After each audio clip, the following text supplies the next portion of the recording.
చేసి ప్రపంచాన్ని మర్చిపోయాడు. అసలు మంత్రం ఎలా ఉండాలి? శరీరంలో రక్త మాంసములలో కూడా జీర్ణమైపోవాలి, కలిసిపోవాలన్నారు. ఎముకలలో, రక్తంలో, చర్మంలో, గోళ్లల్లో, వెంట్రుకలలో అన్నిటిలో నా మంత్రం నిండిపోవాలి. అంటే అంత జపం చెయ్యాలి.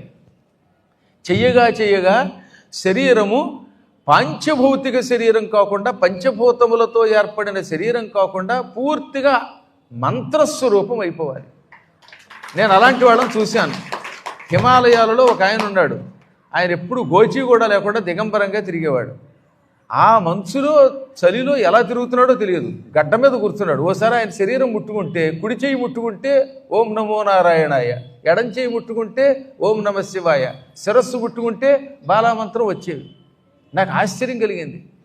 శరీరమును ముట్టుకుంటే ఇలా మంత్రధ్వని వస్తుందా అంటే వస్తుందండి. ఇప్పటికి కూడా విజయనగర సామ్రాజ్యంలో స్తంభాలు ఉన్నాయా? స్తంభాలను ఇలా కొడుతూ ఉంటే సరిగమ్మ పదనిస్తాన్ని వినబడతాయి. ఒకసారి చూడండి కావాలంటే. ఇప్పటికీ ఆ స్తంభాలు ఉన్నాయి. ధ్వంసం చేసేసినా, తురకాడు సర్వనాశనం చేసినా, ఈ ఎడారి మతాలు వచ్చి బిడారు వేసుకుని కంపు చేసినా ఇంకా అదృష్టవశాత్తు నాశనం కాకుండా ఉన్నాయి.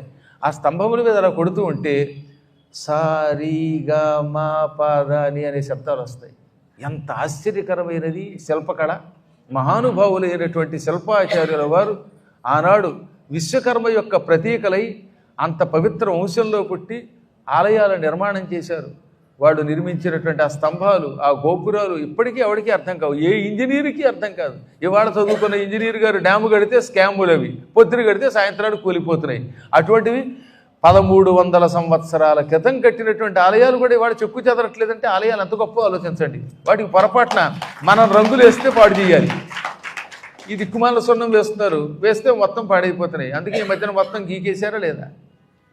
కాబట్టి వాడు మహానుభావులు. అలా స్తంభం ముట్టుకుంటే సరిగా పదనేసే శబ్దాలు వచ్చాయి.